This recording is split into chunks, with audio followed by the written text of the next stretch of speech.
আমার বাবা যে বাড়িটা করেছেন সেটা 3 তলা। সেখানে আমার পছন্দ করা একটা রুমও নেই। তাকে যখনই বলতাম এটা এমন না, অন্যরকম করো, তিনি তো একদিন বলেই ফেললেন, এটা তোমার বাড়ি না, তোমার বাড়ি তোমার পছন্দ মতো করে নিও। এখানে মাঝে মধ্যে বেড়াতে আসবে, সেটুকু সময়ের জন্য অমন না হলেও চলবে। আমি সেদিন চুপ করে গিয়েছিলাম।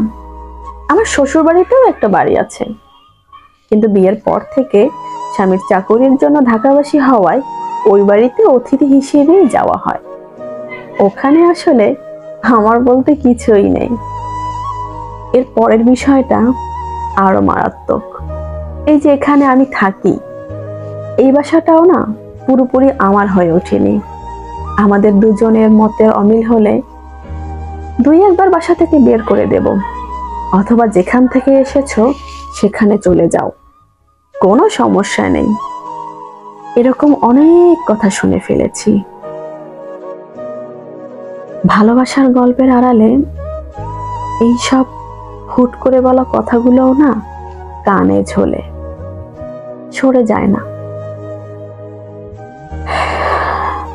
বিষয়টা আসলে কি দাঁড়ালো তাহলে? এই এত বড় পৃথিবীতে আমি বা আমার মতো অনেক মেয়েই আশ্রিত, নিজের বলে কিচ্ছু নেই। আমার আজীবন স্বপ্ন আমারও একটা বাড়ি হবে, সেই বাড়িটা আমার মনের মতো করে সাজাবো। আমার পরে আমার সেই বাড়িটার উত্তরাধিকার সূত্রে আমার মেয়ে পাবে, যেন ওকে কেউ বলতে না পারে তোমায় বের করে দেব, অথবা ওর পায়ের নিচের মাটিটা কখনো হালকা না লাগে।